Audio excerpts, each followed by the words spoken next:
Hey guys, welcome back to Let's Play Xenogears. Last time, we started learning about this war 500 years ago between Solaris and Shavat. We also learned about Mahanon, the resting place of God, which is pretty much all I can mention about that for now. It does have an additional meaning, not really in mythology, but more so in reference to the game. And since the game hasn't talked about it, I don't want to talk about it because that brings up huge spoilers.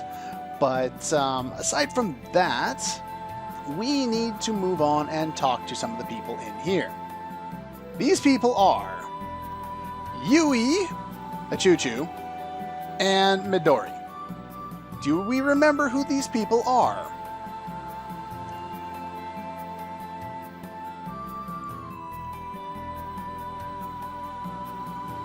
Yeah. Yui is Satan's wife.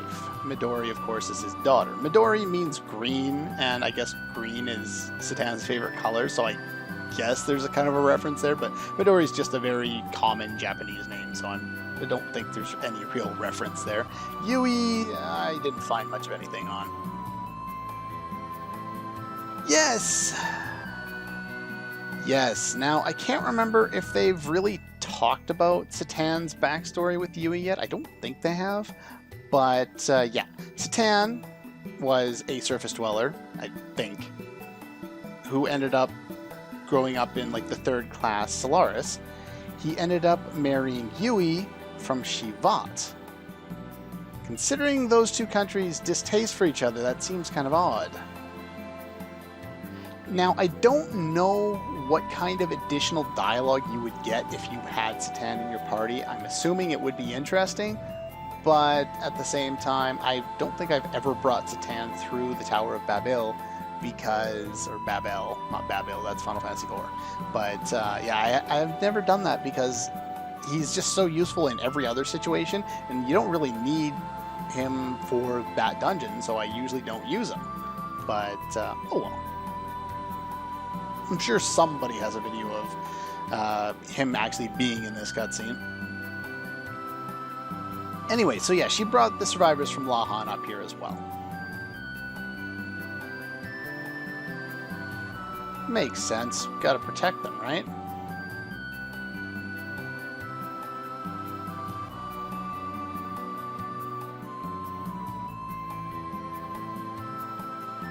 Oh, so he's no longer hated.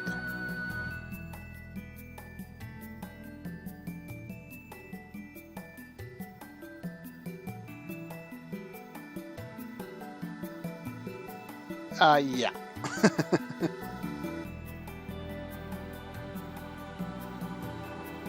There you go. The Orca of the Desert. That is a great tagline for him. Nice to meet you. How do you do, gorgeous lady? I mean, Stan's wife. Yeah, we've already done that. You know, someone there is just kind of got his arms folded and looking at the corner. Kind of reminds me of Vegeta in a certain way. Rico! Join the conversation, buddy. Anyway, let's talk to Midori. Or, hey, she does talk, look at that. And that's pretty much all she says. Seriously? She's said like 3 words to me all game long. Huh? Oh, yeah, I think the Chu-Chus are telepathic. Which means that Midori is telepathic if they can talk without talking. Now, this is only ever glossed over, but yes, she is actually a telepath. And this becomes a kind of an issue, well, not really an issue, but something of note later on. And I'm not going to get into that now, but I'll try and remember to bring it up later on there. Alright, what do we got here? Let's continue moving through this area now. Ah, so here we have jump off the ledge, talk to you. Oh, so I guess they're kind of running out of food there. We kind of talked to somebody a couple episodes back about trying to grow things here. We're offered strawberries, but I guess they're not ready yet. But yeah, the amount of food they seem to have around here isn't really enough for all the people they keep bringing on. And they can't really take down their shield to go get more supplies, right? Nor do they have really anyone who will go and help them stock, considering they basically don't have contact with people until they get brought up to their city. Anyway, I don't really know why this room looks as weird as it does, but oh well. There we go. So I already talked to those two last time. Over here, let's talk to you real quick. This is the prison there. Hasn't been used for quite some time. Ah, okay. So they still kind of feel themselves superior to land dwellers, it seems. Alright, so yeah, there's long hallways, and strange lighting, and strange people.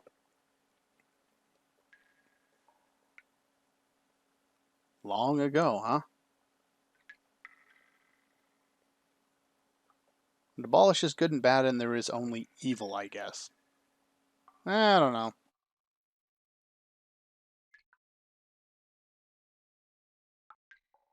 Kinda so, yeah. A carbonite cage! Yes, we got more Star Wars references. Yay! Frozen in carbonite.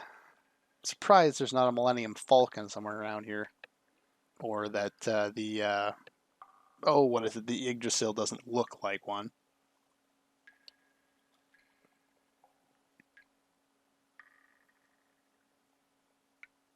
Not really.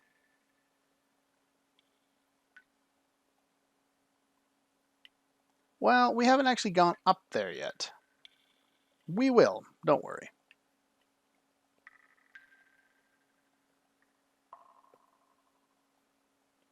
Oh. Alright, let's talk to you again here. Fast forward. Yes. Do you say anything else? Nothing good will come of it, huh? Can I get up there? Thank you. There is one more, well, I think there's a room in here too. I can't remember what's in here. One person! Yeah, no, I'm not talking to you. She just says we shouldn't be in here. It's another prison-related room. I talked to some of the people. Didn't talk to everybody, though.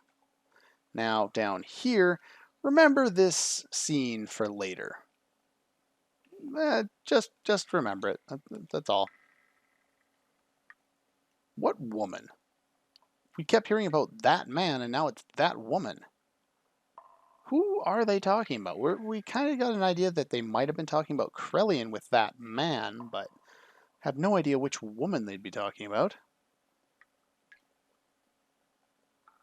Oh? So they could have won that war.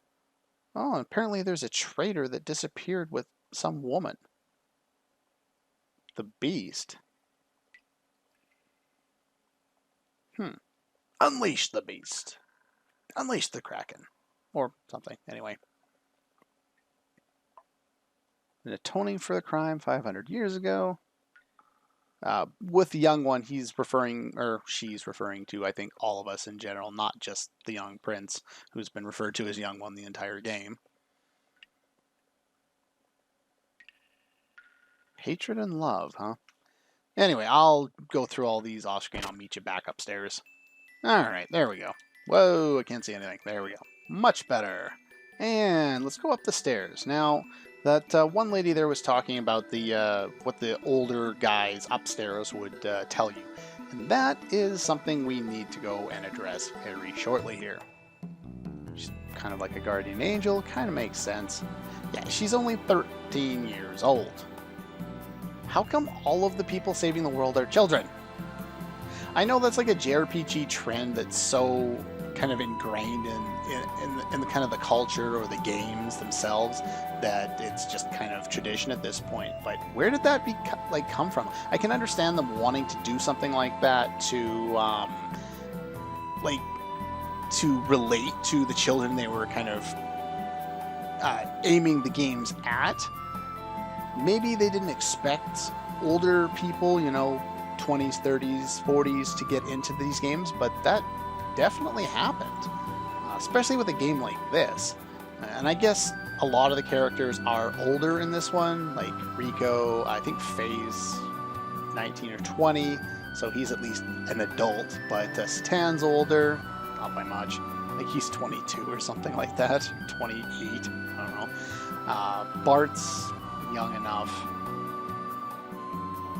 But yeah, there's a lot of characters are young, and a decent amount of them in this game are older, which is nice. Anyway, enough of you. We got one more person to talk to. What do you got? Tactical command room. Okay. I wonder. Alright, we'll talk to you.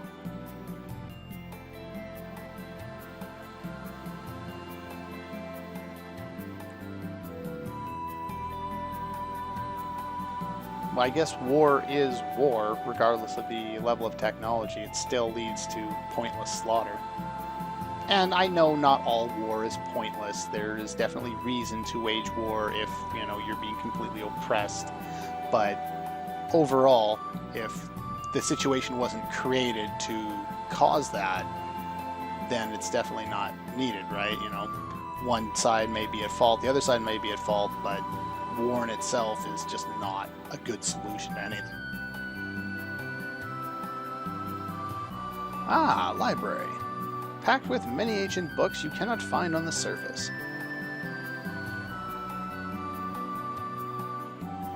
Banned books, mountains of books. Ah, whatever. Yeah, too much. Too many books. Oh. Good to go and talk to the librarians. Oh, okay. So we will go and talk to them, but first and foremost, I just want to talk to a bunch of the people out there, trying to find out which room had those old dudes in there, and go and talk to everyone else first, because, yeah, it's going to take some time to go through all their dialogue.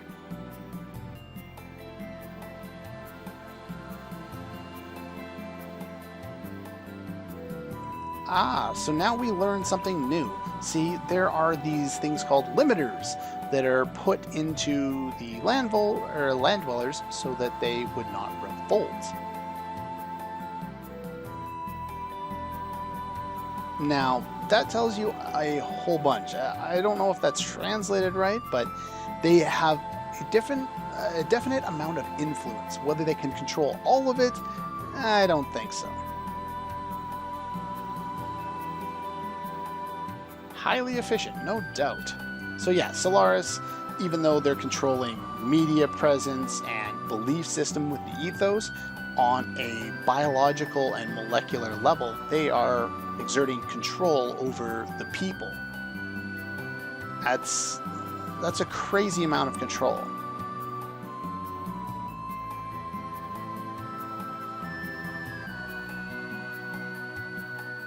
Okay. Yeah, which would explain why they're called lambs. You know, that's a great term used considering that all the amount of control that Solaris seems to have. Yes. So yeah, the war of Ignis between Kislev and Ave, that has been controlled entirely by Solaris, which is why Gebler has been helping Ave, considering they were losing the war Ave was before Gebler came in, and Gebler helped even out the situation. Ave started pushing forward with that, and something else happened in Kislev to give them a little more power. And that's kind of all I'm going to mention about that for now. I don't want to go into too much detail. Yeah, it was all done by Solaris.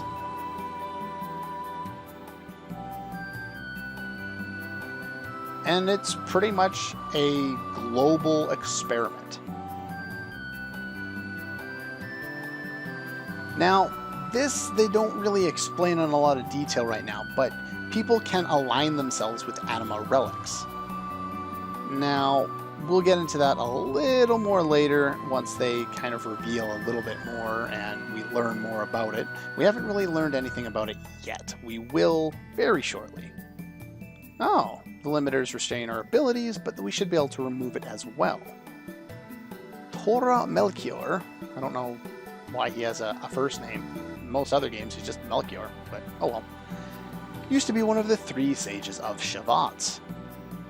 He must know how to remove it. Well, unfortunately, he's not here, so can't really do anything about that right now. Of course, you know, the 3 sages, just like the 3 wise men, Melchior, Balthazar, and Gaspar, haven't been known since the Great War.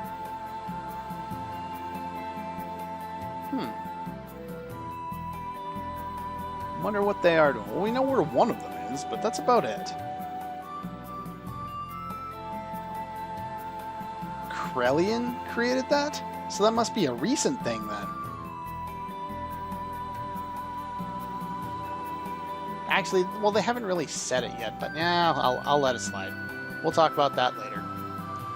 He learned molecular... He was originally a lamb, so he was a surface dweller, Krelian. He learned molecular engineering from Melchior personally, so he was obviously well trusted. Yeah, kind of learning a lot about this leader Solaris. I guess he might be, since they've kind of put him forward recently, he might be the next villain there after we've kind of dealt with Ramses already.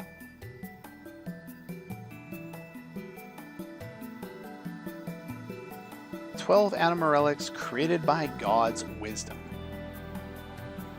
And a gear you can produce an omni-gear." So yes, the idea here, and I'll finally be able to talk about this since they finally said something. The idea here is there are 12 anima relics. These are almost entirely named after the 12 tribes of Israel, from what I recall. They have names from Dan to Asher to Dinah. Names like Asher and Dinah should be familiar if you've played the next game, Xenosaga Episode 1. But other than that, yeah, there's lots of little references like that. The idea here is anima and animus are male and female, or female and male, whichever it is. And the idea here is they're anima relics, these creations of God, these from the wisdom of God, and they're supposed to merge with gears. And these gears, and kind of the people associated with these gears, the people who are meant to ride them, are the animas. So, as you can see, relating back to that, the 2 one-winged angels in Nissan, the male side, the female side, this is kind of a reintroduction of that, another reference to that.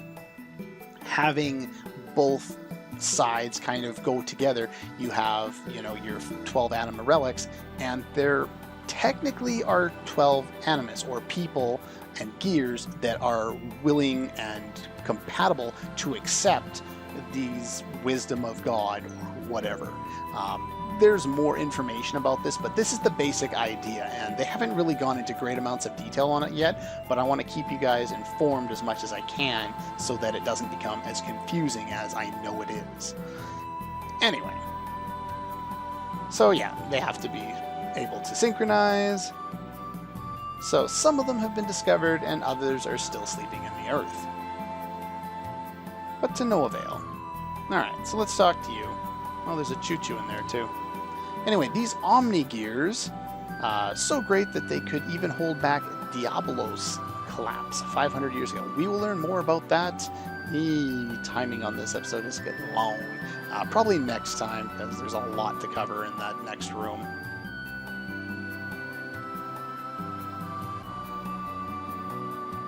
We do require your assistance. It's starting to become apparent. And what do you need them for? I guess to fight back, but... Okay.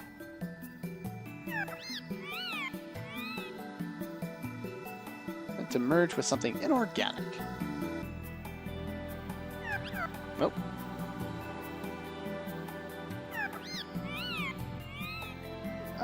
No. I will remember some of what you said, and other parts I will probably forget, and they're gone, pretty much. Alright, so yeah, I don't have time to go in there today, so let's talk to everybody else around here. Okay, that's... Yeah, long ago, there was a lone Chu-Chu taken from the town by wise men. Any idea which Chu-Chu that would probably be? Probably the only one we've seen up until this point. Anyway, in here is the library, and there are lots of people to talk to. I actually drew a circle and numbered all of the different people so I could talk to them in the appropriate order because there's just so many of them. But that's going to take a long time, and there's a lot of stuff to kind of go over, including that Diablos War. So that will have to wait for next time. So hopefully this will be the last episode that we're doing a whole bunch of talking before we continue. So yeah, next time we'll talk to these guys, go back and talk to the Queen, which we could have done, I think, right away. And that's about it. That's all for this one, and I'll see you guys next time.